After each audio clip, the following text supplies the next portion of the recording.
নমস্কাৰ সকলোকে স্বাগত জনাইছো। নন্দিতা শইকীয়াৰ মূল অভিযুক্ত ৰিণ্টু শৰ্মাৰ ফাঁচি কেতিয়া হ'ব বৰ্তমান সময়ত ডাঙৰ প্ৰশ্ন বহুতৰে মনত। আৰু মোকো কমেণ্ট কৰিছিলে যিহেতু মই এটা ভিডিঅ' আপলোড কৰিছিলোঁ আৰু যে ফাঁচি কেতিয়া হ'ব, ফাঁচি দিবনে সঁচাকৈ, বা আমাৰ ধেমাজি সত্ৰ ন্যায়াধীশ আদালতে যি ফাঁচি ৰায়দান দিলে ৰিণ্টু শৰ্মাক, আৰু আমাৰ ধেমাজিতে ফাঁচি হ'ব নে কেনেকুৱা হ'ব।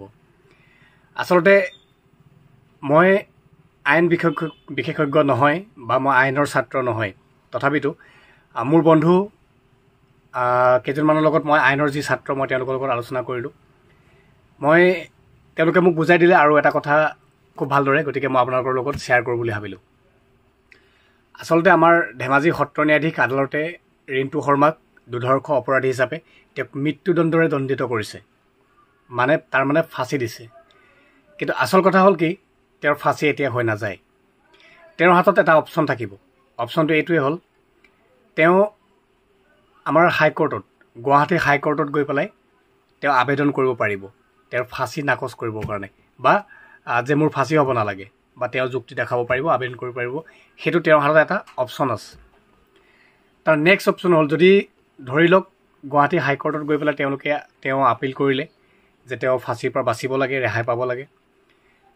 তাৰপাছতো সকলোখিনি চালি জাৰি চাই গুৱাহাটী হাইকোৰ্টেও যদি তেওঁক ফাঁচি অৰ্ডাৰ দিয়ে, তেনেহ'লে তেওঁৰ হাতত, ৰিণ্টু শৰ্মাৰ হাতত নেক্সট অপশ্যন থাকিব সুপ্ৰিম কোৰ্ট। তেওঁ সুপ্ৰিম কোৰ্ট যাব পাৰিব। সুপ্ৰিম কোৰ্টত গৈ পেলাই তেওঁ আকৌ আপিল কৰিব পাৰিব যে মোক মৃত্যুদণ্ডৰ পৰা ৰক্ষা দিব লাগে। সুপ্ৰিম কোৰ্টত যেতিয়া তেওঁ আপিল কৰিব, ধৰি ল'লোঁ সুপ্ৰিম কোৰ্টেও তেওঁক ফাঁচি অৰ্ডাৰ দিলে, ফাঁচি হ'ব লাগে বুলি ক'লে। তেনে ক্ষেত্ৰত তেওঁ কি কৰিব লাগিব, লাষ্ট অপশ্যন, তেওঁৰ ওচৰত লাষ্ট অপশ্যন থাকিব ৰিণ্টু শৰ্মাৰ ওচৰত, তেওঁ ৰাষ্ট্ৰপতিৰ ওচৰত যাব পাৰিব। তেওঁৰ ওচৰত আপিল কৰিব পাৰিব যে মোক মৃত্যুদণ্ডৰ পৰা ৰেহাই লাগে। এতিয়া কথা হ'ল কি, যিজন অপৰাধী তেওঁ যিটো অপৰাধী তেওঁৰ দণ্ড দিলে, তেওঁ ফাঁচি হ'ল, মোৰ হিচাপত ফাঁচি দিব লাগে, ইমান অপশ্যন থকাৰ প্ৰয়োজন নাই। কিন্তু আমাৰ দেশৰ আইনখনে এনেকুৱা বৰ্তমান, গতিকে তেওঁৰ হাতত 3টা অপশ্যন থাকে। সেই অপশ্যনকেইটাৰ যেতিয়া ফাঁচি হ'ব তেতিয়া তেওঁ ফাঁচি হ'ব।